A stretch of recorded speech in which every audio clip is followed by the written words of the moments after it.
Bonjour et bienvenue dans cette nouvelle série. Aujourd'hui, vous allez apprendre le C# orienté Unity. Tout d'abord, il faut savoir que pour travailler dans cette série, vous aurez besoin de Unity et de Visual Studio. D'accord. Aujourd'hui, nous allons parler des variables. C'est quoi une variable? Bon, une variable, c'est tout élément susceptible d'être modifié et de changer au cours de certains événements éventuels. D'accord. Je crois quand même que tout ce qui regarde cette vidéo sache ce que c'est qu'une variable. Ok. Bon. Tout d'abord, faut savoir que ici, nous sommes sur Unity. Là, Unity est vide, il n'y a rien. J'ai juste créé un GameObject qu'on appelle un empty. En fait, c'est un GameObject qui ne contient rien. Il est juste placé à une position reset en 0, 0, 0 avec un scale 1, 1, 1. Là, je crois que vous ne pourrez pas comprendre. Donc, pour le moment, on va juste parler variables. En Unity, il existe plusieurs types de variables en fait. Il en existe une centaine de variables. Mais plus précisément, nous allons parler de 5 variables qui sont les plus utilisées et que vous retrouverez presque dans tous les jeux vidéo. Nous avons premièrement les variables string, qui sont des variables à virgule. Nous avons des variables int, qui sont des variables à nombre entier naturel, donc des nombres qui ne prennent pas de virgule. Nous avons les variables booléennes. Les variables booléennes, qui sont des variables qui ont deux états en fait. True ou false, qui signifie vrai ou faux. Nous avons les variables string. Les variables string qui sont des variables à chaîne de caractères, qui peuvent contenir des chaînes de caractères. Enfin, nous avons les variables GameObject, qui sont des variables renfermant des GameObjects, donc des objets présents dans la scène. D'accord. Pour tester tout cela, j'ai dû créer un GameObject. Et sur ce GameObject, nous allons ajouter un script. Là, on va appuyer sur Added Component. On va écrire le nom du script. Bon, je peux l'appeler empty, qui signifie vide. Là, je clique 2 fois. On attend. D'accord. On clique 2 fois. Là, ça va nous ouvrir l'éditeur Visual Studio. Ok. On patiente. Patiente. Ok. Là, Visual Studio est ouvert. On va pas étudier ce que Visual Studio nous affiche ici. On va juste parler variables. C'est tout. Cette série, on va pas étudier les système collection générique, Unity Engine, les public class. On va juste étudier les variables. D'accord. Là, j'ouvre Visual Studio pour vous montrer en quelque sorte les syntaxes. Comment écrire une variable, quelles sont les conventions, s'ils sont sensibles à la casse et tout le reste. D'accord. Sur Unity, dans Visual Studio, il y a deux façons d'écrire les variables. Les variables, on peut les écrire soit en public, de cette façon, public, float, et le nom de la variable. Nous allons prendre peut-être health bar. Health bar, qui signifie barre de vie. Nous allons l'assigner de base égale à 100. sans F. Pourquoi j'ai mis F? Je mets F juste parce que c'est une float. Les variables float sont des variables qui sont des variables à chiffres, qui peuvent prendre des virgules. On peut écrire 100,1, 2,1, 10,1. Bref, ce sont des nombres décimaux. D'accord. Nous allons passer à la deuxième variable qui est une variable int. Public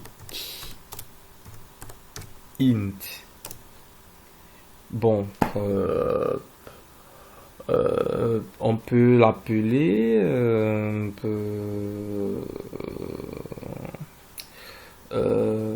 current health.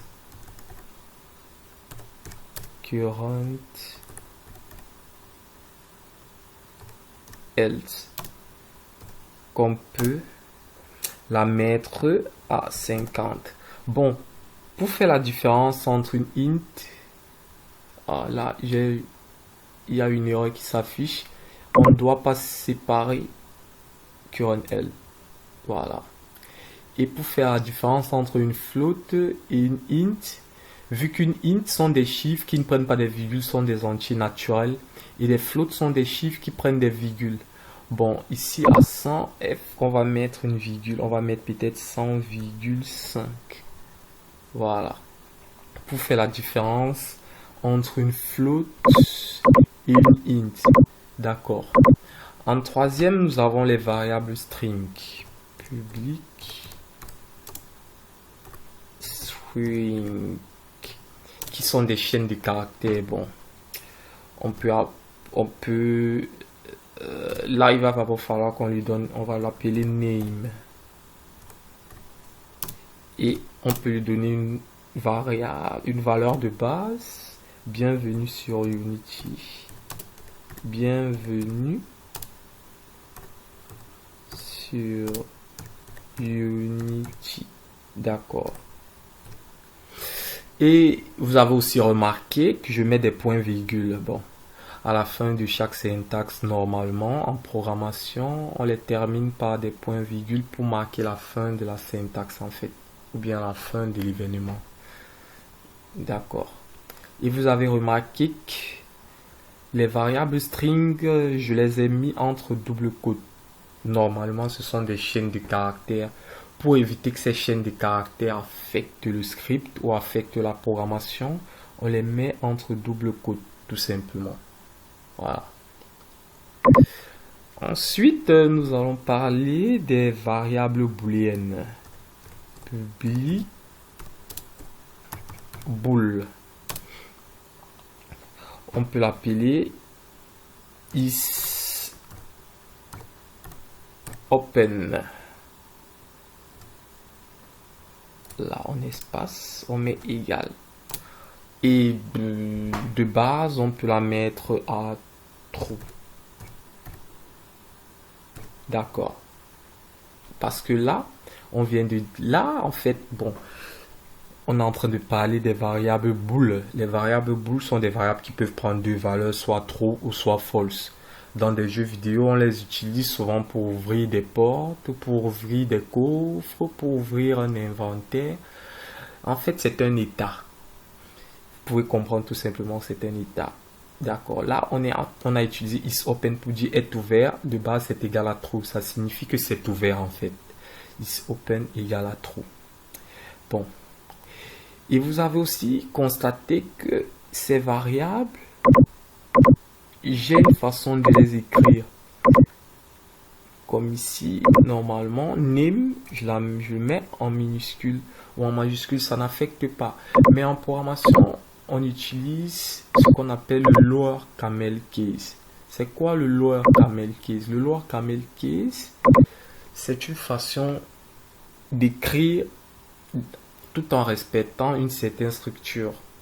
Exemple, pour énoncer une variable, vous voyez, normalement, chaque différent mot commence par une majuscule. Et dans les variables, le premier mot, lui, commence par une minuscule. en fait, la première variable, le premier mot de la variable commence par une minuscule. Là, j'écris current health.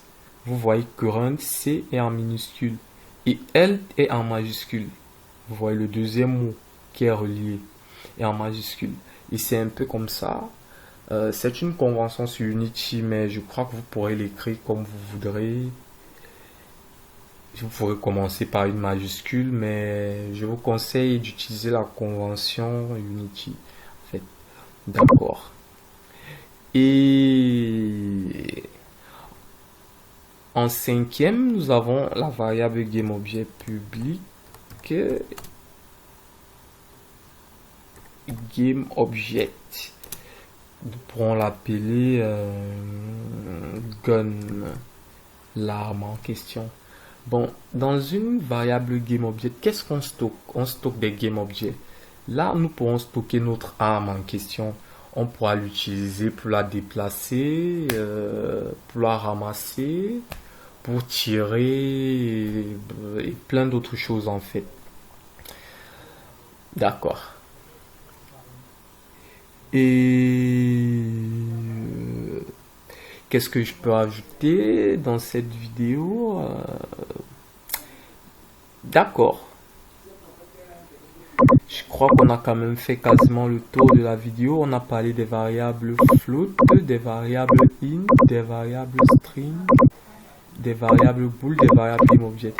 Et aussi dans Visual Studio, on n'utilise pas les signes tels que dièse, arrobas, les accents.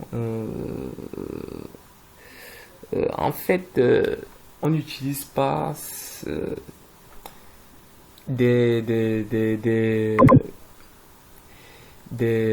comment on dit ça en fait, on n'utilise pas des signes en fait, parce que en programmation il y a certains signes qui sont recommandés par Unity, qu'au fil des vidéos, au fil de nouvelles séries, vous apprendrez, vous découvrez en fait. D'accord. Je crois que je vous ai parlé de tout ce qui va parler des variables les plus importantes. Le reste, je crois qu'en faisant des jeux vidéo, parce que je ferai des vidéos, des tutos dans lesquels nous allons créer quelques jeux vidéo nous-mêmes en fait, pour vous montrer les bases. Et là, je pourrais ajouter d'autres variables qui sont pas quand même si importantes, parce que là, vous venez de voir les variables les plus importantes.